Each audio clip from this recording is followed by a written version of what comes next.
صحیح طور پر ادا کرنا نمازی کے ذمے باقی ہوتا ہے۔ مفسدات نماز جو ہے یہ دو طرح کی ہوتی ہیں، ایک ہوتے ہیں اقوال اور دوسرے ہوتے ہیں افعال۔ یعنی نماز کے اندر کوئی ایسا کلام کرنا قصدن کیا جائے یا بھول کر کیا جائے، بیداری کے اندر ہو یا نیند کے اندر ہو، کسی طرح سے بھی کسی قسم کا کوئی کلام کرنا، اس سے نماز جو ہے وہ ٹوٹ جاتی ہے۔ اور کسی کے سلام کا جواب دینا یا قرآن مجید کی تلاوت سن کے صدق اللہ العظیم کہنا، جیسے قرآن مجید کے اندر آتا ہے وما محمد الا رسول، تو اس کے بعد مقتدی کہتے ہیں صلی اللہ علیہ وسلم، ٹھیک ہے، یا اللہ پاک کا نام سنیں اور اس کے ساتھ جل جلالہ کہہ دیں۔ تو ایسی کوئی بھی چیز جو ہے وہ نماز کو جو ہے وہ توڑ دیتی ہے۔ شروع کے اندر جو ہے نا، جب نماز فرض ہوئی تو اس وقت صحابہ کرام رضوان اللہ علیہ مجمعین جو ہے نماز کے اندر کلام کیا کرتے تھے اور سلام کا جواب بھی دیتے تھے، اور حدیث مبارکہ میں یہاں تک آیا کہ کوئی آگے سے گزرے نا تو اس کو پکڑ کے یوں پیچھے بھی کر دیا کرتے تھے۔ شروع کے اندر یہ چیزیں جائز تھیں، لیکن بعد میں نبی علیہ السلام نے ان چیزوں سے منع فرما دیا۔ نمازی کا دیکھ کر قرآن پاک پڑھنا نماز کے اندر، یہ بھی نماز کو توڑ دیتا ہے۔ اور نمازی کا اپنے امام کے علاوہ کسی دوسرے کو لقمہ دینا،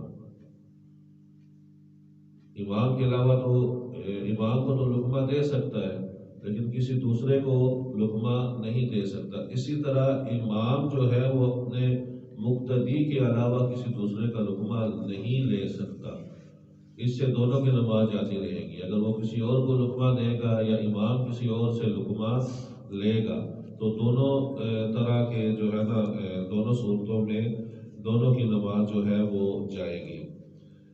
افعال کے اندر وہ چیزیں آتی ہیں جنہیں دیکھ کر پہلی چیز آتی ہے عمل کثیر۔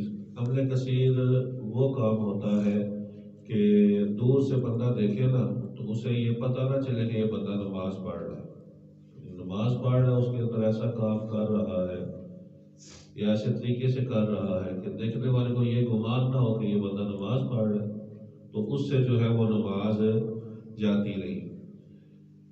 نماز کے اندر پاگل پن کا دورہ پڑنا یا بے ہوش ہو جانا، یا نماز کے اندر کوئی چیز کھا لینا یا کوئی پانی کا قطرہ پی لینا، تل کا دانہ بھی علماء لکھتے ہیں کہ اگر حلق سے نیچے چلا گیا تو نماز گئی۔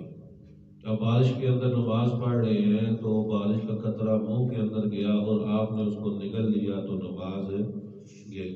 تو یہ بالغ آدمی کا کہکا لگا کر ہنسنا، اس سے نماز بھی جاتی ہے اور وضو بھی جاتا ہے۔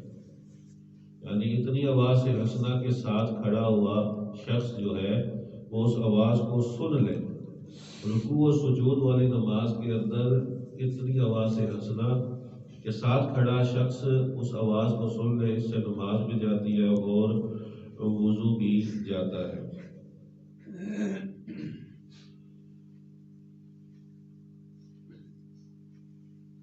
نمازی کے آگے سے گزرنے سے جو ہے نا نماز نمازی کی نہیں ٹوٹتی، چاہے کوئی بھی گزرے، انسان ہو یا حیوان، نمازی کے آگے سے گزر جائے تو اس سے نماز نمازی کی نہیں ٹوٹتی۔ البتہ گزرنے والا جو ہے وہ گنہگار ضرور ہوتا ہے۔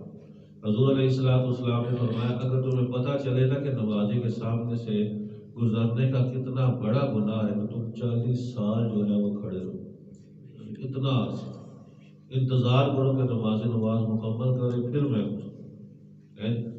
یا ایک اور روایت کے اندر آیا ہے کہ زمین کے اندر دھنس جانا اس سے بہتر ہے کہ تم نمازی کے آگے سے گزرو۔ اور نمازی کے آگے جو ہے نا کوئی آڑ ہو نہ آڑ، اسے سترہ کہتے ہیں، اور سترہ لگانا جو ہے نا یہ عرب کے اندر تو ابھی بھی عام ہے۔ وہ ہر کسی نہ کسی چیز کو ستھرا بنا لیتے ہیں. اس کا فائدہ یہ ہوتا ہے کہ آگے سے کوئی بھی گزر جائے، نہ گزرنے والے کو گناہ ہوگا، نہ نمازی کے اوپر کوئی مسئلہ بنے گا.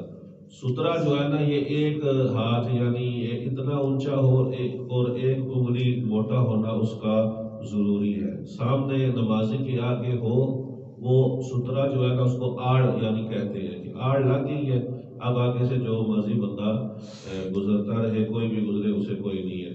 اور اگر سامنے دیوار ہے یا درخت ہے یا کوئی ایسی چیز ہے تو وہی اس کے لیے سترے کا کام دے گی. اسپیشل سے کوئی سترا لگانا جو ہے یہ ضروری نہیں ہے. اللہ پاک ہم سب کو عمل کی توفیق عطا فرمائے.